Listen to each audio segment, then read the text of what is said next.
Every trader in Uganda omusolo gunyigiriza buli musuubuzi yenna in Uganda being affected by the taxation gundi revenue by taxation gundi policies bano bonna omusolo gwe gukwata nakugamba luli nti Rockie ntekawo milioni amakumi ameka abiri ate nkisobola okugasaawo ne kakati wangamba ne tugenda masomero gokka nti maama ne taata bakomawo bakaaba abaana bagamba taata bakola by'Abayisirayiri nti mulaba omukazi oyo wuuyo Abapalestina bakoze eki be bamutemyeko okugulu naye nga Abayisirayiri bakoze eki be bakikoze. That is another way to win a war. Propaganda.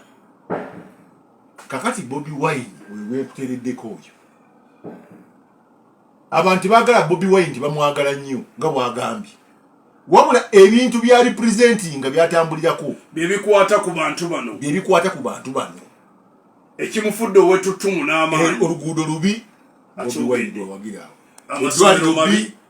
Bobi Wine gwewagira enkola ya gavumenti bwebanga mbi mu nkola yonna baddukira wandi ekonomi y'eggwanga. So Bobi Wine kiddukiro.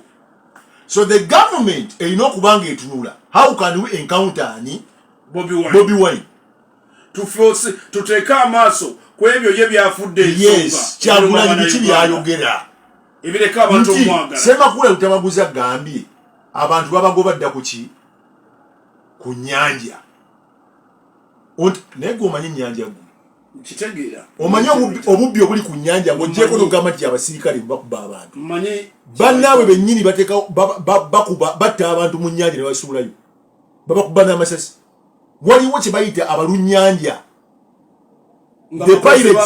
the pirates babeera nnyo ku ocean naye these pirates bali ku Lake Victoria batta abavubi. Lutamaguzi asabye marine police eyongerwemu amaanyi yes ebere ku nnyanja okuyamba abavubi kubanga abantu bangi battibwa ku nnyanja. Kakali bano abavubi bonna boolaba olw'okuba baava ku nnyanja tebalina kye bajjako eri mumwa bagenda kuwagiraani. Bobi Wine. Does that need Jesus to come back to earth to address that kutegera equation eno bwetambula? Do we need Jesus okukomawo wano okutereeza kino? Do we need Jesus? Nedda. Not at all. We don't need Jesus to come back here. That's why last time nali nkugamba emiliyoni 2 kakati waliwo omusajja wa gavumenti yagambye gavumenti erina sente ayogera biki ebyo kakati ekya World Bank mwogera ki? If you don't have money ne mugamba nti World Bank temukyetaaga natuwulidde ba MP neŋŋamba nze Lubowa Kyemba nefuuka president nsooka nensalako ba MP ne babya 10 naye kituufu bangi nendyoka mbasala sente buli omu MP miliyoni 10 atuba president nendyoka nzizaawo buli ka district ke basala neforminga governors kulaba I have 50 districts 50 governors and how many MPs?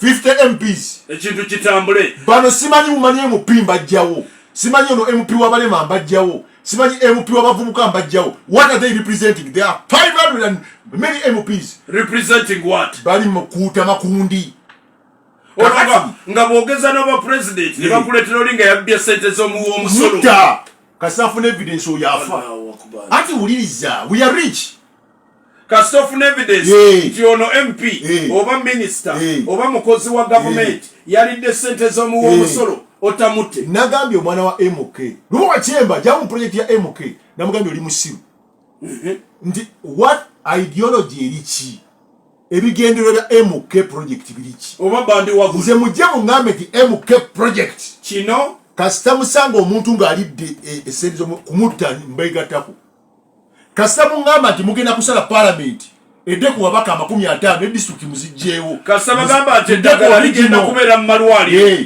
nga mbeegattako enguudo zigenda I don't get excited. owuliriza 89 akatonyezenya NBS radio nti President Museveni bwe yava mu nsiko nja kukubira amaloboozi akadde katu omusirikale yali mu nsiko ne President Museveni nja kukubira amaloboozi njagala kubeebaza mikwano gyange abatuuliriza okubamutubuulire kye mugenda okukola sabokirize tugiwumbe kakati we come on board naye ku budde buno okutuleeta obuleesi mutyo nze sikyamuka olunaku lwakusatu twagala okwebaza munaffe atuwuliriza mwagala sente twagala ki mwagala sente